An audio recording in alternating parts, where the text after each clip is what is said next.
Foundation, UEF, third and our stories, community reasoning. I am the spokesperson for UEF. It's a 28 years old community-based organization, the fourth pillar of Zinc.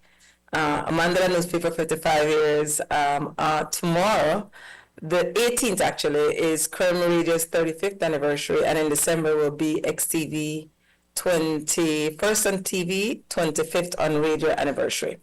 And so UEF saw the need to have, in the month of November, since November 19 is a public and bank holiday for Garifuna Settlement Day, we saw the need as African descendants, racialized as Black people, whether they're Creole or Garifuna, for us to learn our stories ourselves, to tell our own oral stories. And so last week, is every Saturday morning for the next 2 Saturdays from 10 to 11, I'm broadcasted here on XTV.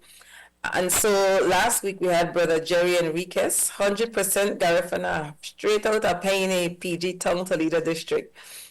And today we have, to tell you how we so inclusive, we have out of the diaspora, no stranger to Belizeans, even though some people found the link, that's say for years. But we are just talking for that. Welcome our sister Rhenae Nunez. Good morning, sis.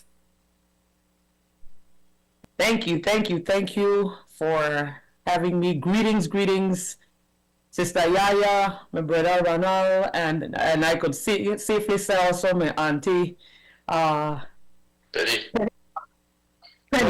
There's Penny.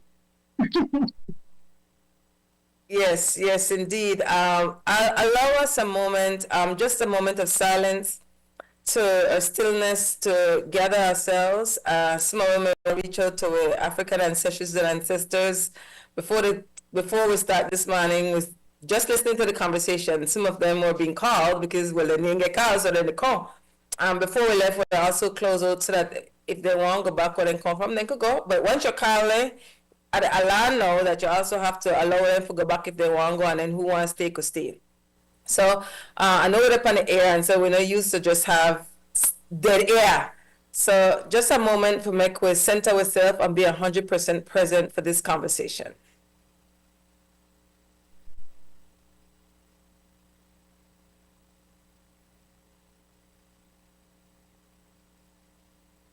Give thanks. So, Rhenae, tell me how you identify yourself and why. I identify as Garifuna, and why? Because that's who I've been before I entered this life. That's who I've been since the day I entered this world. I am Garifuna. I'm not trying to explain it, I just have me and me. What does being Garifuna means? Because especially in Belize where there's a lot of mixture now, is being Garifuna mean I have both parents, both paternal and maternal grandparents who are Garifuna, or I have one parent, or I may be a total different bloodline, but was raised within a Garifuna family or Garifuna community, so I hold and live Garifuna values, belief system. What does it mean to be a Garifuna to you? I love that question and I welcome it. And so if you allow me to preface my response with this year's theme for the National Garifuna Settlement Day celebrations, and it says Afedu Hawame Wagucha Afare Hawame Wanichigu. It means celebrate our roots, sharing our culture. And I read that to say that being Garifuna to me means being Black. And the more I understand, so being Garifuna for me has evolved over the years because I'm a child of the 80s. I came, I think, to more consciousness in the 80s when I was a teen, and moving to Belize City, I left Belize City, and Sister Penny, you can perhaps help to tell the story. because I was born in Belize City, 11 Tiger Street. My mom was still completing her training, and because she had to leave to do her to complete her training, I was raised in PG. So I spent my first 10 years in PG with my grandmother, Lucille Melendres. Returning to Belize City in 1981, when we got independence, when there was the political back and forth about independence, and then also there was and I will call it ethnic rivalry, because I want to be as candid as I can be today. So I wasn't embraced as a Garifuna. When you come from different part of the country, you could tell where somebody come from just by listening to them, the accent.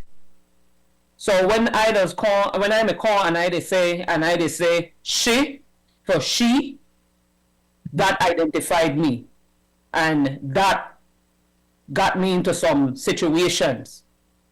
But there's something innate about Rhenae Nunez that I never cowered, I never backed down, I never tolerated any sort of bullying. So I made a picnic when my mom had to come to school, or sometime we had a famous family member, I call him family also, on our street. We know I call him the Honorable Tablada, the policeman. Mm-hmm. He had to snatch me up sometimes, meaning I got into it. You holler that derogatory word. It was cause for action with me. So, but over the years and so maturity, I have I've certainly evolved and embraced a lot that I think, as those of us who call ourselves Garifuna need to understand. We really need to understand it, that we are Garifuna by language, especially. I think that identifies us most, and by several aspects of our culture. But when you really go to check our DNA, our ancestry, we share roots. We share bloodline. A lot of we where they point one another, point finger at one another, and they call each other by derogatory names, with actually brother and sister. So I find myself feeling a lot of empathy. That's what I live with now in my mature years. I feel a lot of empathy.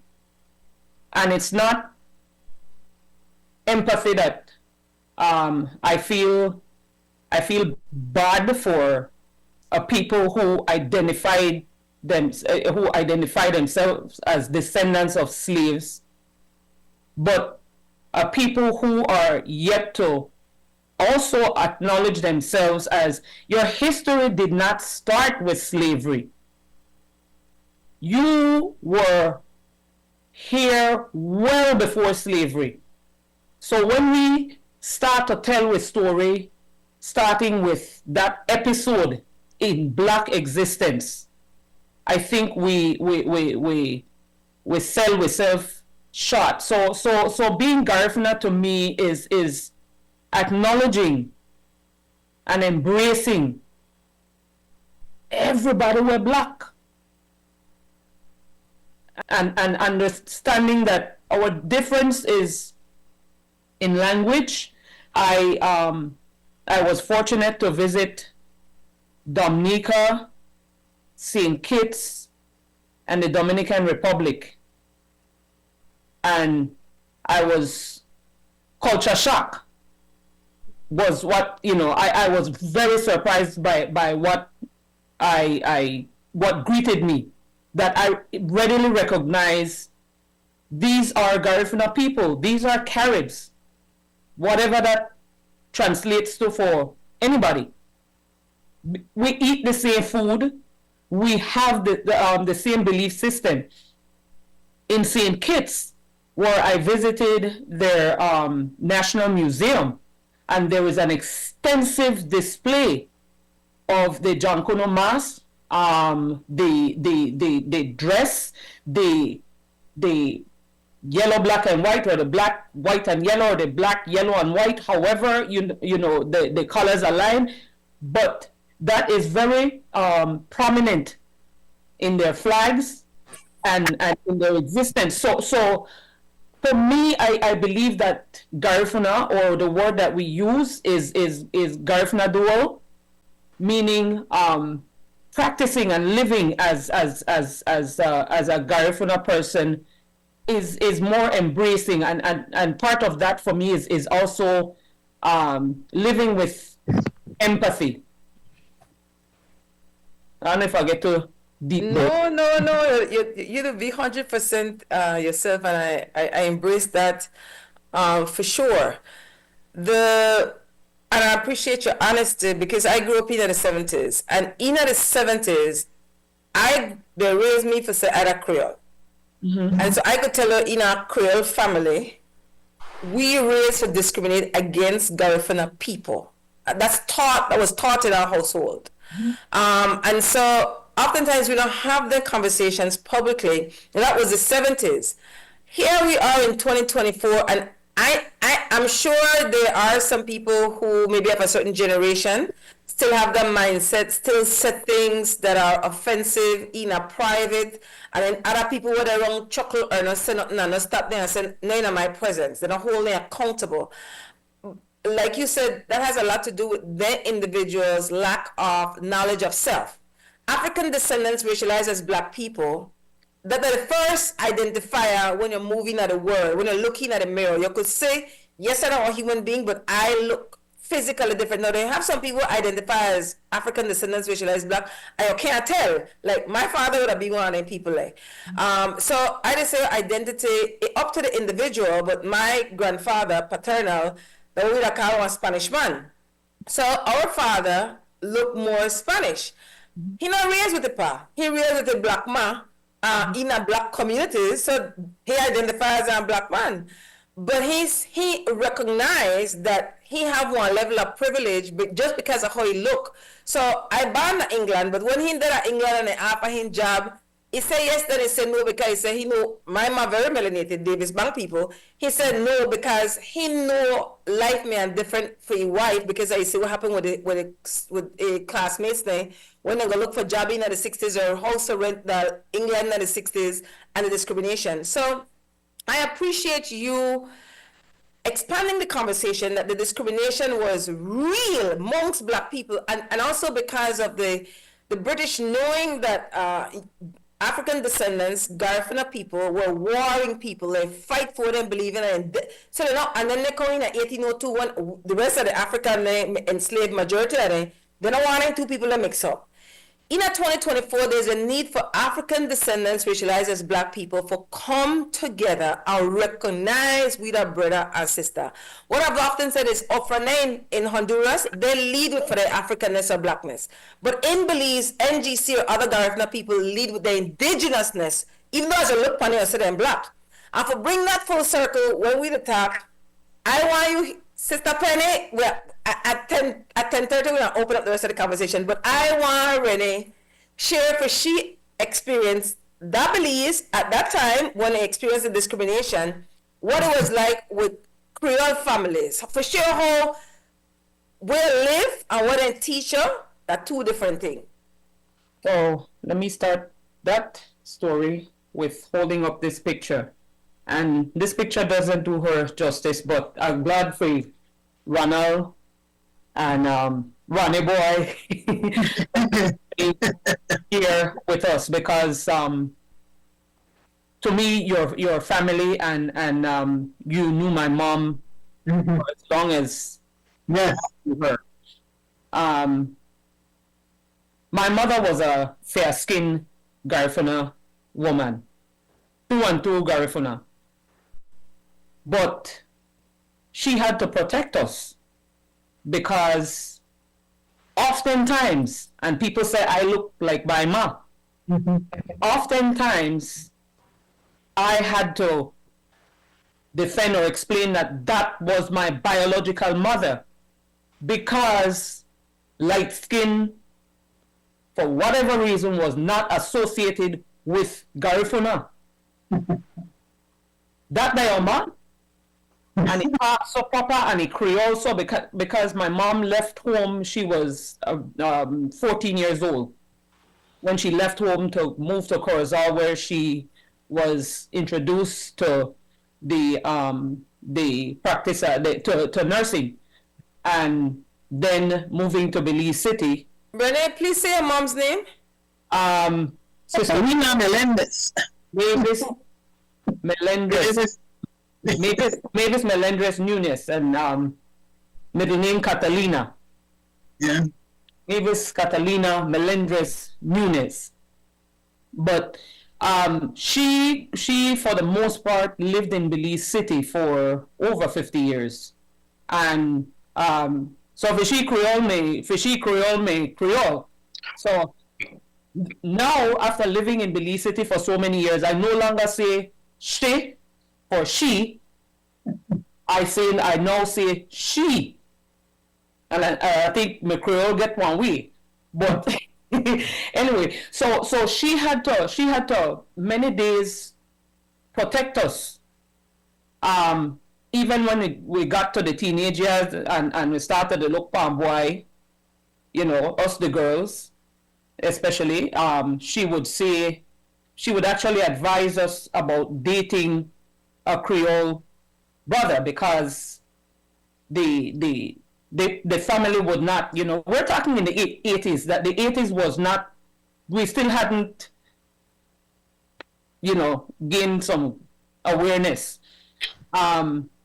So she had to protect us. I remember one 19th that she did a presentation in Belize City, and I had one person as I was walking into city center, the one person said, "I never know you that." And they broke out that city center. Cause that's how I handle things. I got very, so, you know, I never had an issue, and I never cowered to that discrimination, that prejudice. I never cowered to that. So things start like the civic when you that. I like what that mean? Where the talk about? Then you know, with my mom, that your ma, like your real ma, just because she was fair skinned. And if we know a fundamental truth to Garifuna survival, and it's manifested in our language especially, and then in our appearance. We survive by assimilating, we survive by intermarrying.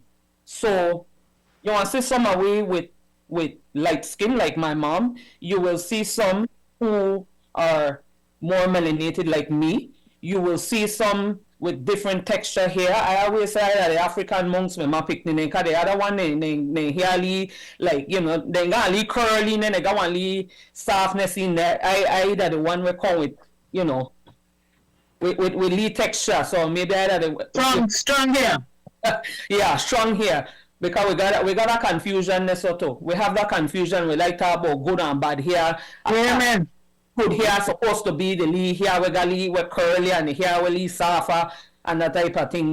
No, I have a healthy head of hair. I like it belong to me, you know. But I would say that I learned to survive, and I also learned to assimilate, and it's unfortunate that still to this day in 2024 that we still got people, they use the K word being derogatory, and the people will look like me.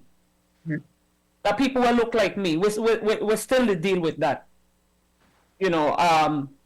So I feel that the theme this year that was that the National Garifuna Council chose, I feel like it's fitting, but I hope that we could move that into practice where we celebrate with roots, and I'm hoping that it's not only the Garifuna roots, but it's all of us as Black people, and I'm hoping that when we talk about share the culture, that we share with other people, other Black people, we share with other people that, listen, I ain't not really different from you, you know. The only difference between we, that are language and certain cultures. Because one time, and I have to call another great mentor of mine, no,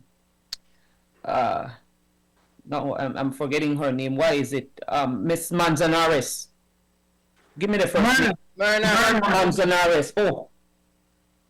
You said that. Another cousin of mine. I'm an auntie cousin. She took me to Malante.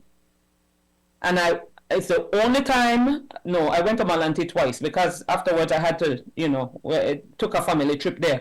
But when I first got to Malante, and I saw a celebration with the drums and there was a bonfire. Sunby dance, probably. Mm-hmm. And I was like, but we dance Sambai too. Mm-hmm. We dance Sambai too. Mm-hmm. The language different, but we dance it too. My husband is of Puerto Rican origin. We went to Puerto Rico about 2 years ago. We get there, and the first thing I see on my sign, I say Corozal. I say, okay, this will get interesting right here. Then we, the food. They eat mofongo, I eat hodo, but that's the same thing. That the mashed plantain. Mm-hmm. DR, sopa de coco. That's what they call it. Mm-hmm. Creole with sesame. In Garifuna again, that is saying hodo with the coconut milk, the soup made from coconut milk. So we are more one than some of us unfortunately carefully understand. We are more one than we care to understand, and I think that it's incumbent on us who are awakening or awake. It's incumbent on us to embrace that and to encourage others to embrace it. Not afraid. When you hear that drum, not afraid. Not look for the encouragement. Feel it the way how you feel it. Interpret it the way how you. You know what? Because that's what I do when I come into other cultures, especially other Black cultures. That's what I do. How do I identify? And usually I readily identify with some aspect of it. So we need to stop being afraid, because we have to understand that this away the Englishman, because that was the man who had more influence on us. This is what the Englishman did. This is what he did. He made sure that we don't trust each other. We don't like each other. He was able to rename my brothers and sisters, and for me, I share that injury. I share that injury like I say, I know me, I get emotional today, because I know that my last name Nunez come from one of my ancestors marrying. But to think that my child, who was born to me and a Creole dad, that name, for want of a better word, was stamped on. I share that injury, and to see the disaster this has wreaked, that has transcended generations.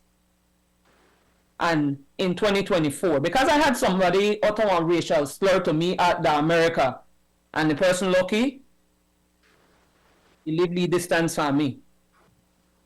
I like to say, but in 2024, that we're still doing this to each other, it's disastrous. They're not even shame no more. It's disastrous. But I want to stop for listening to you. Excellent point you're making, sis. And since, like I said, since Rhenae come on and teach me a word, Inaroni. Inaroni. Inaroni.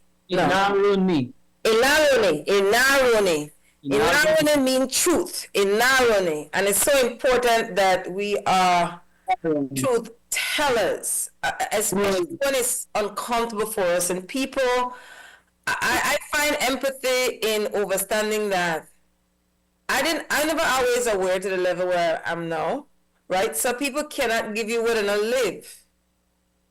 And once you recognize somebody not reasonable, I don't encourage you to have no reasoning or conversation with them. Once you recognize they're not a reasonable person, you want to communicate with you. And so I don't hear, at least I don't hear it. Like I did in the 70s.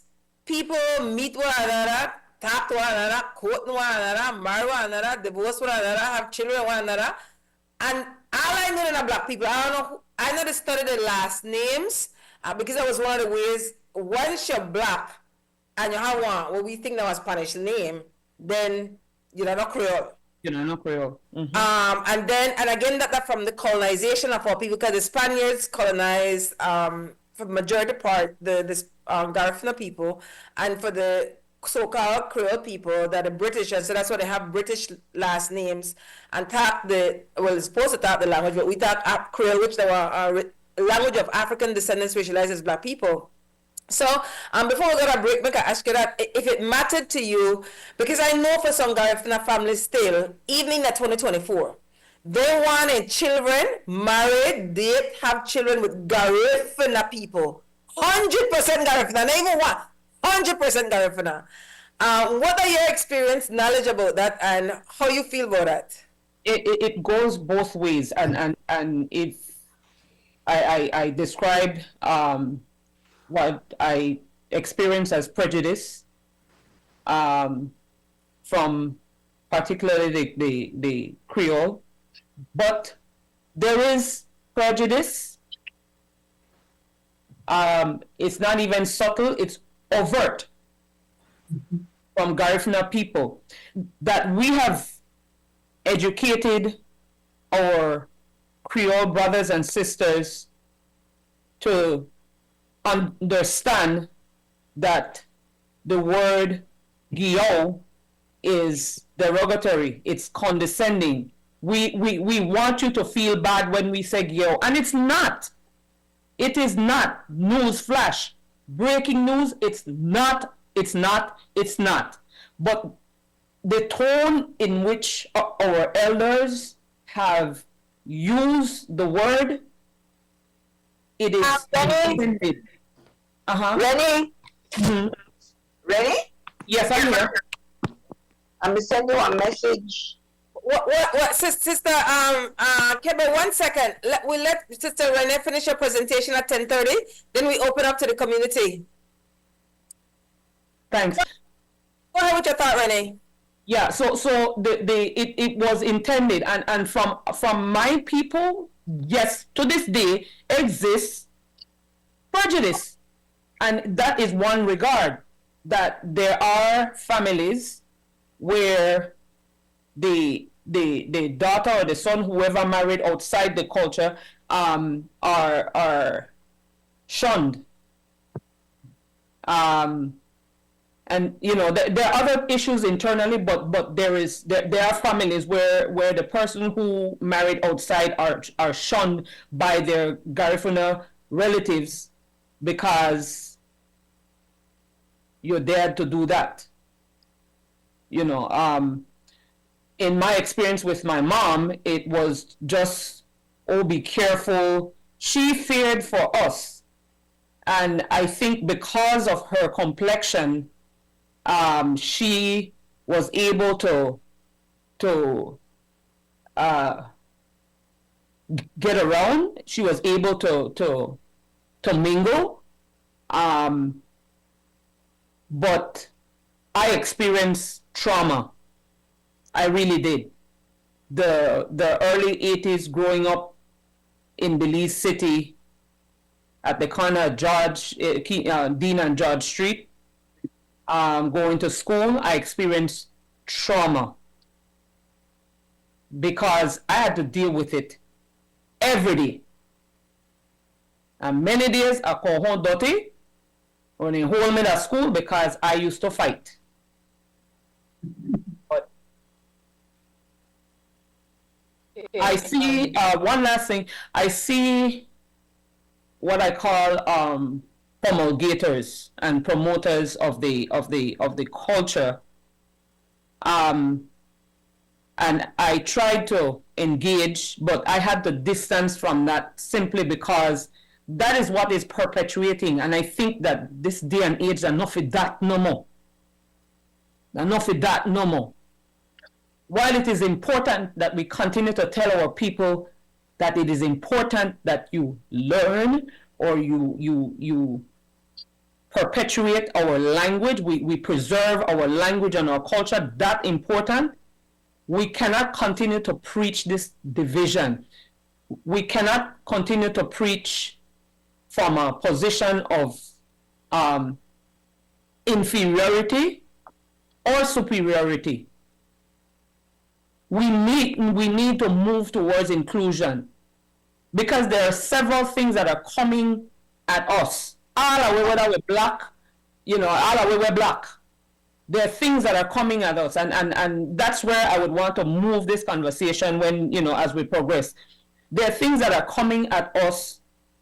These issues don't decide whether or not you're a Creole or Garifuna. These issues are coming at us because we're black. And I want to stop right here with this last comment.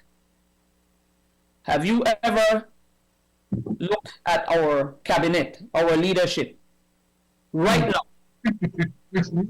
How is that impacting our lives? And when I say our, I mean all our black. Look at our cabinet. How is that impacting our lives? And I want to stop there. Wow, that's a excellent way for transition into the community conversation. We have with us Sister Rhenae Nunez from the diaspora, and we're having UEF Garifuna Ourstories.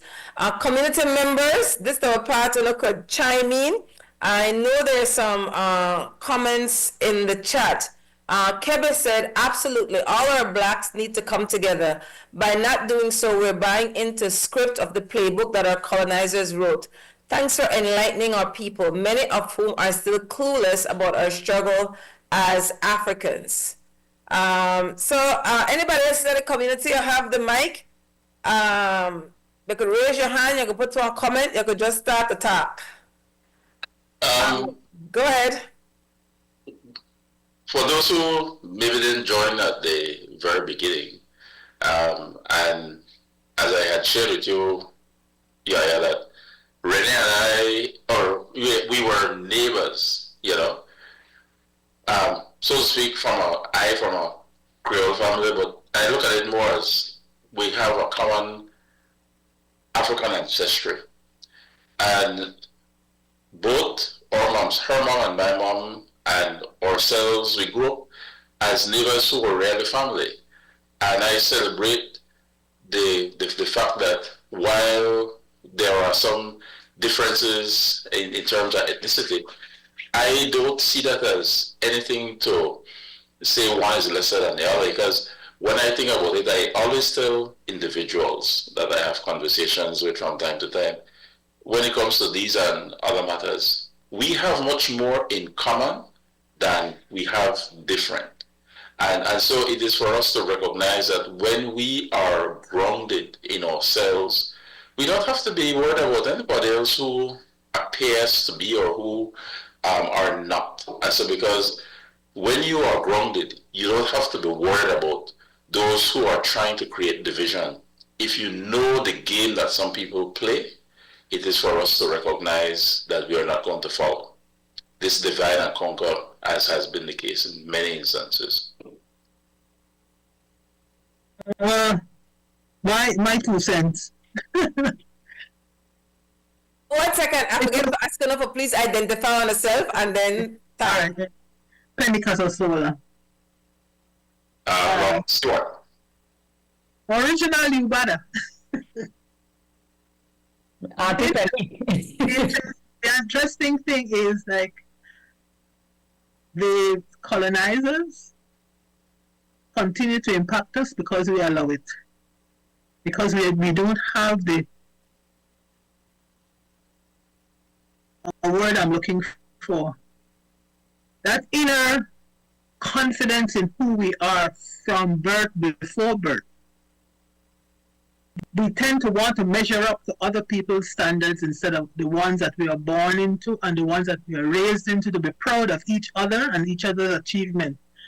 For some reason, I always wonder why the crabs in the barrel pull one another down instead of use one another as a bridge to get out of the barrel. We are supposed to be builders, not destroyers. And I identified with some of the things you said, Sister Rhenae, about youth and childhood, because I experienced that same skin tone, lighter shade of pale nonsense. And for some reason, the spirit within me said, later for now, I ain't buying to that. I am so happy, and I've come to realize in later years that spirit guidance leads you to confidence. But if you shun that, you're like, you're about, a wild sea with an undertow, you're not got no life, right? So when I was told, no one nothing say you there, brother, sister, are you the dark? Mm-hmm. I mean, I live that over and over here, the foolishness that, doubting that I'm my father's child, but it made me rebellious. I identified as I remember that. And fight, oh yes, I used to fight. Wait at the time when they are fasting me and I hold on belt with the buckle free so I could walk. Things like that, which is ridiculous anyhow. But it made me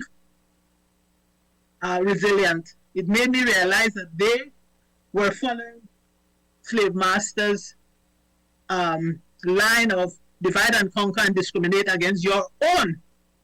I mean, and as a midwife, it used to hurt my heart when babies are born healthy, beautiful babies, and the mother says, "Oh Lord, look so dark, it's flat."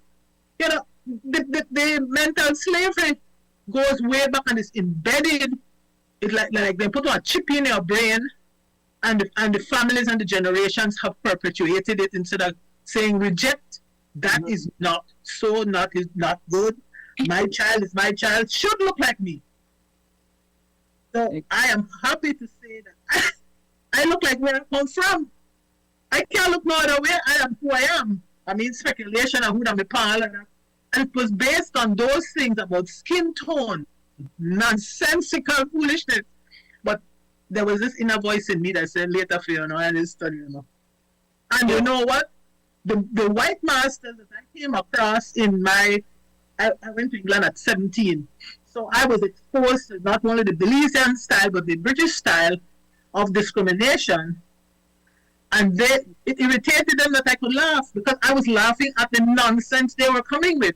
And so years later, I got to find out that my bad points in their estimation was I sang, I played music, and I laughed. What a weapon!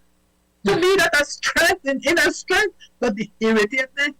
Because I'm supposed to be sad. I'm supposed to be downtrodden. I'm supposed to be less than who they say I am. And I was told by one Jewish girl right here in Florida, you're too arrogant. Now, ladies are supposed to be arrogant in terms of trying to put you down. Now, to me, all it means, I said, thank you for the compliment. Thank you. All right, I fight you. I love you. Thank you. So anytime they decide to dump on me, I take it as one armor of resilience. Opinions are like that part of our anatomy. So thanks, Sister Penny and Brother Ronald. Sister Rhenae, you touched on two excellent points. I know how to say excellent word. At that time, I can find another word. Strong points that I never think, boy, we need to talk about. Once we not organized as Black, as African descendants, racialized as Black people, started together and advocate enough for we own interests, only we want to lose. Mm-hmm. I'm going to be very clear. Our skin folk, they're not kin folk. Because we say under the former administration, where a number of the people in our cabinet, identifiably African descendants, racialized as Black people, life never get better for them. Just like when Barack Obama, I'm a president, the reason why people get excited when they see somebody from for their group of people in a power and influence, that because the hope is that you come from you know how we suffer when somebody else whenever live for we experience may lead. So when you in a position of power influence, the hope is that you want to give voice to for we realities and advocate for we in a way when nobody else never do it, because well they don't experience life like we. So, however you may identify, because we're looking at this capitalist, imperialist, white supremacist world, where majority of the people of power influence are European racialized as white males, once you identifiably African, like how they call me, identify one in our enslaved person, I know, so they're free, but just because you're African, they can't feel. If you're not identifiably African, then I can't hold you accountable because you have one privilege to say either that or that. Like some people just pass in the United States, for example. So I just say when they have what they call substantive representation and descriptive representation. You can look like one Black person, but you totally European in your mindset, worldview, afterlife view. So not because you look like we mean you got for we interest at heart. So and the opposite is like when you have one administration like this one, we're clearly based on the language, then policy and practice. And when you go upon the roots of the PUP, when you attack truth, they're known to be a party that discriminate against African descendants racialized as Black people, the Creole, and especially the Garifuna. Attack the thing, Mrs. Rhenae. We attack the thing. So many years ago, when I was really active with the People's United Party, and there was one of the upheavals in Haiti. And I went to the then Prime Minister Said Musa and I said to him, we still have all of this land available. Why don't we invite some of our Haitian brothers and sisters to Belize? You know, I know them to be great farmers. They could propagate some of this land that we have. It would be good for Belize. I saw that as good for Belize. And I just like, it fell on deaf ears. And then the reader, the news buff, the person I am, I saw in American politics where you had a Black caucus. And I said, that would be a good thing for Belize, because by then my Black peers were dying in the streets.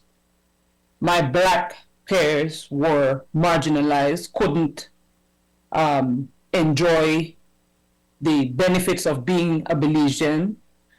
They didn't get opportunities to travel and get higher education. They were not being selected, no matter how well they perform academically. They were being sidelined. You know, we were being prepared for poverty. Wanna stay in our corner, wanna be respectful. And I saw it happen on both sides, red and blue. I served in both parties. I held office in both parties. So, like I always say, I know the bowels of our politics, and it stinks, and it's sad that it's racist. It is very sad, and we have to lay it there and call it as it is. So now we have an administration that is predominantly mestizo, and we have only Cordell Hyde, I believe, who is the deputy prime minister, but we know how the power sharing and is in the administrations. Cordell himself can't do anything. We had the former borough administration where, unfortunately, we experienced a lot of corruption where this administration that was going to fix all of it and address all that happened then, what they did was gaslight our people. And for we people, you're seeing that mostly in an parade, in a red and blue, they gaslight with people. We can do this and we can do that. But you know when I get really mad? When I open my messenger,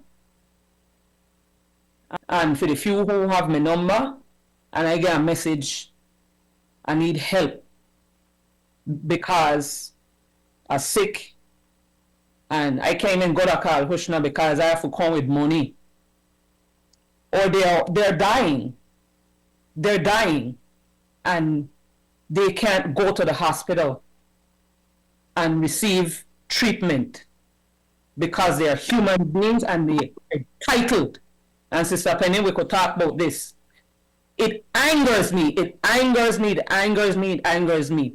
But how much marginalization are we going to continue to sit and accept because we choose to remain divided amongst us? And for those of us who are aware that we, in several cases, are afraid, literally afraid, because we have to watch where we got, protect the debate we got, rather than challenge the status quo. But our people are, when you look for black people, because no, you know, we can't stratify against along ethnic groups. We are poor. Black people that believes poor, and you know what the worst poverty? We don't even have land. It's such a complicated issue to access land where our people know this is home. This is home, and generations after me will enjoy home, that security where they can plant their roots. Our people, in spite of Garifuna people especially, who have been teachers, where people struggle for access education, basic education, primary, and because of the costs, primary, secondary, tertiary. The cost, and our government does not see it fit, neither of our government, to invest in our upcoming generations. They do not see it fit. You can't convince them people to spend money to ensure that our children, the ones who are not academically gifted, that they can, the ones who are great athletes, the ones who have potential for music, the ones who have potential in other gifts, they will not invest in them. But when you hear a scholarship from Taiwan, this one going to Taiwan, and this one going to the United States and thing, and that person look one certain way, and you know when that person completes their training, whether they choose to return or they stay, they have changed the course of life for their families, you know, and theirs and their families.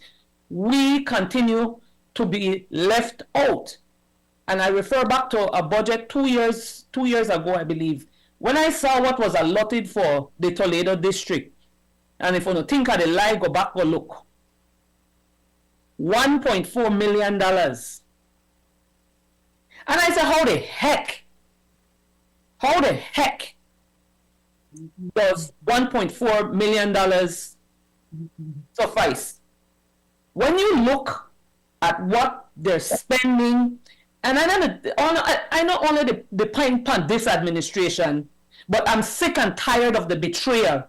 I'm sick and tired of it. We're right now in a hurricane season, and every time I see our people have to gather and lay foam mattress, bundle up on two things, or have to stay there and be at the mercy of the elements because they can't even afford to bag one leaf food for last day one few days to go to a shelter. Or people still they live in a swamp. That's subhuman. That's subhuman. Or people are being treated like animals. So me, I really can't agree with none of them, Balia. I can't agree with none of them. Because the people that when they take lick, the people that seem to have no direction out, up, they look like me. They look like me. And now we have to me, in my face, I watch a government that doesn't represent me. It does not. And the Prime Minister said in a house one day, he made reference to this gentleman. I think his last name is Martinez. He wasn't in the house. I'm sorry. It was doing a press conference. This young man Martinez who took up the division Toledo East after Mike Espat died, and made an issue of him being from PG, from the Toledo district. And I'm like, what's your point? What's your point? But these kind of condescending rhetoric that only injures, and why we couldn't look. I know about several brilliant people, capable, young and elders, who are from Punta Gorda, who are in tune, who could have ran. Who could have filled that position, that spot? But we got for somebody from way outside because he's not even native to Belize. And what will we people do?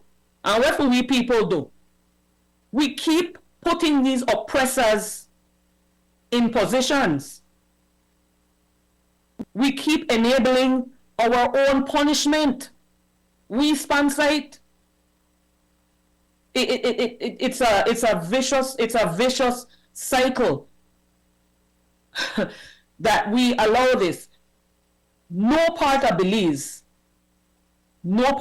you can go, and you go into communities where black people live. You see affluence. You see more poverty, and they keep us that way. They maintain it because it profits them.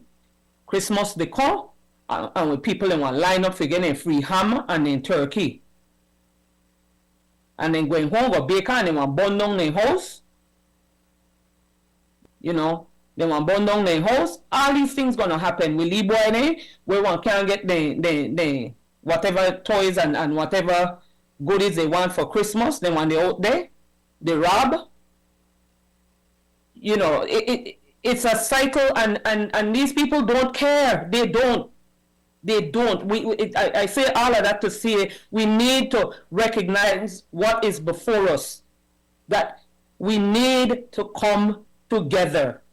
It's not a Creole against Garifuna, Garifuna against Creole thing.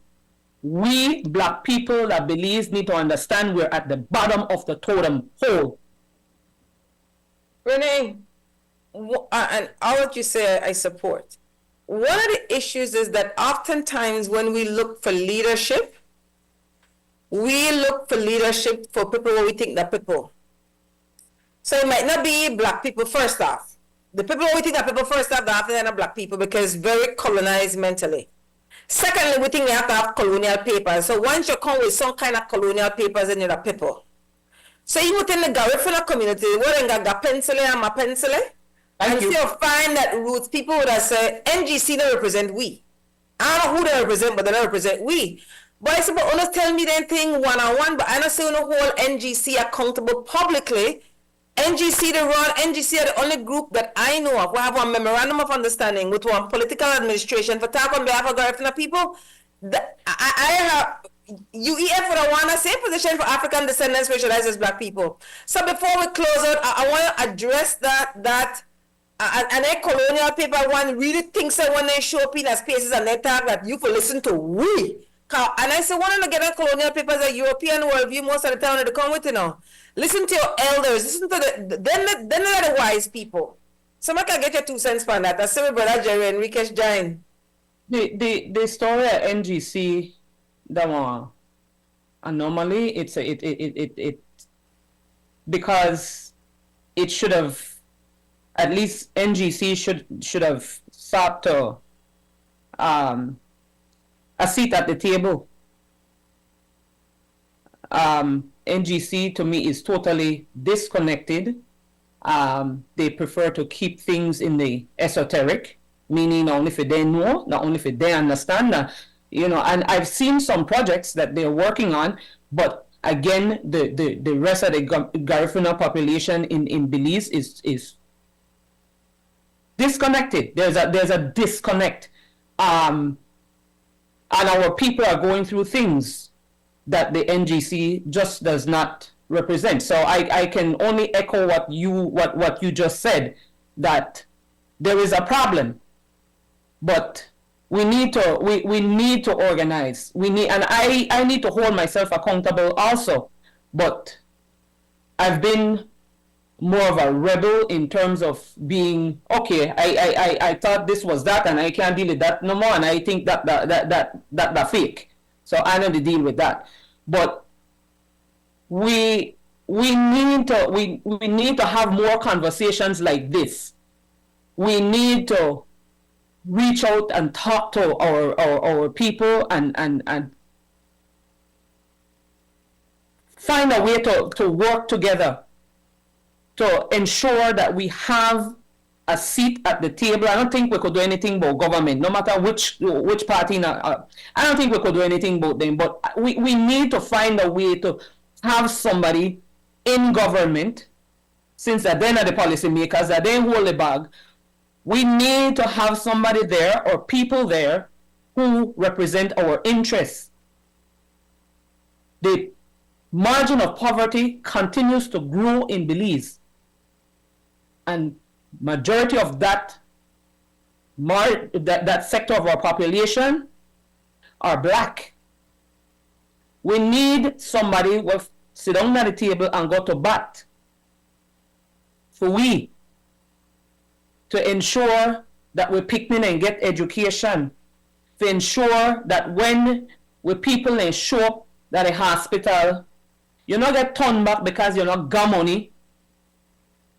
You don't feel like, okay, diabetes, they kill me, high blood pressure, they kill me, whatever ailments, and we cannot go to the hospital that is being sponsored by tax money. And I'm not going to go with the tax money thing, but we can't approach these institutions because I can't afford it. So we sit down home and languish. And there's several stories. Several. And maybe because I had a child, I want medical practitioner. It's what I've known all my life. The sacrifices that my mom made for her country, because she always said that.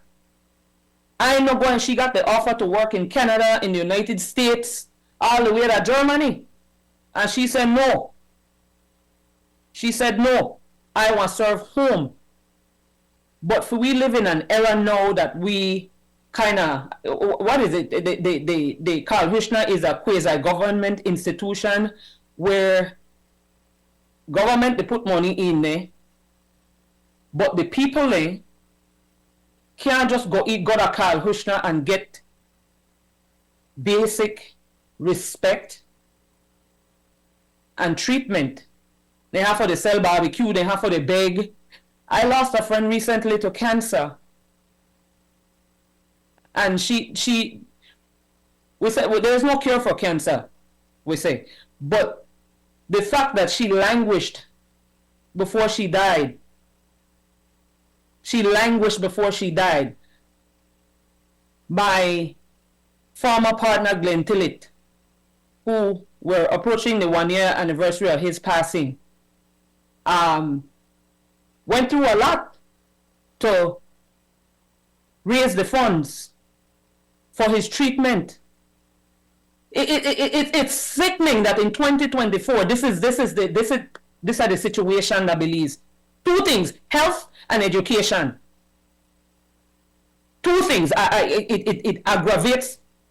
Listen, like I said, I have no respect for our leadership because of what I see our people are going through, and because when I checked myself one time that I had almost given away my whole paycheck, half of your house rent, half towards your medical bill, half towards your child education.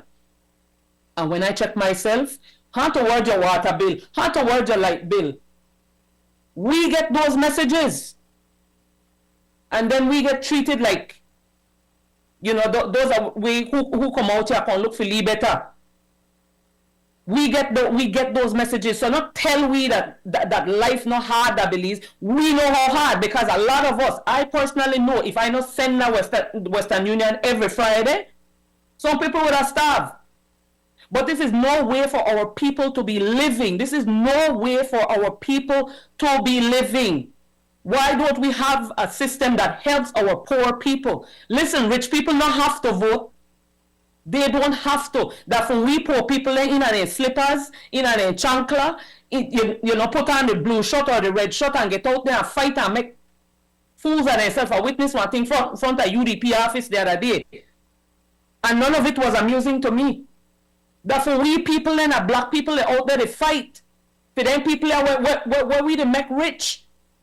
And they go home to no food, to their life, they look for get cut out the water, they look for get cut out, their children know they go to school, or their children they dead on the street. I mean, these are the realities that are confronting our people. So when I see one or two people, they hold up, all believe so pretty, they have this longing for home and think, yes, I will always love my country. I will always love my country. But when I see that kind of suffering, yes, sir, and to me, some people, they orchestrate it. It aggravates me. My truth, my sister. Big thanks, sis. Big thanks. We're a lack of time, but this conversation has been rich, raw, and necessary. And I really have great appreciation that you start off with the personal and then carry to a community level, and to a political level, because the personal is political. And our call to action for African descendants racialized as black people, regardless of how you identify, and we don't have to look for the people where said they're not for we leaders.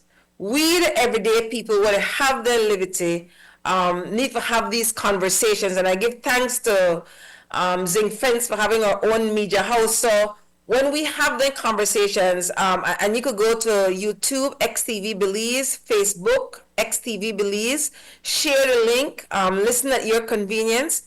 Think, ask yourself if you could relate to these conversations. When we have our next UEF Garifuna Ourstories is next Saturday morning, November 23rd. If Fashioner, if we know me, that we guess. And then the last Saturday, November 30th, is Rhenae Castillo from out of Chicago, doing Garifuna, him and his partner, Garifuna Flavors Restaurant. So the diaspora is very much a part of these conversations. Now remember now, all my skinfolk ain't my kinfolk, so that not everybody make for work with me. It matters to me that you have credibility and you have some receipt that you've been the work for we people, not because somebody pay you, but because you care. You hear the generations. Sister Penny Casasola is 80 years now, original Ubada, still active in the community. She could relate along with brother Rhenae, what it was like in the 80s as Creole Garifuna people being neighbors that are really families. Black people stick together. And so I really want to thank you for being our guest this morning, sister. Everybody over there will contribute to the conversation. This show on repeat at 5:30. Thank we security guard Lloyd Lewis. Thank we sister master chief operator Christy Flowers. Big thing, Christy. Really value your sister. You know the rain. Jerry Enriquez said passionate, rich, informative, great show. And Jerry said thanks, Rhenae. I'm a cousin. Your cousin? I tell you, I think I believe still so small. Small. Really, really for two family, I could trace one another. We know what are they out right now and then the top about looking at Dangriga Placencia late tonight, tomorrow for Tropical Storm Sarah. So we ask the people, and here and next year, and it has been said over and over again, for we people are the people then what are at the bottom, that we have inadequate housing, not have access to meaningful education, not have access to health care, not even, one time we did go to health care because that we don't have a bad part already, not preventative health care we talk about, not have access to healthy food that were affordable consistently.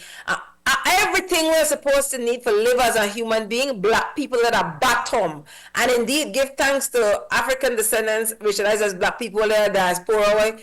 If the massacre remittances, later we must be done that out.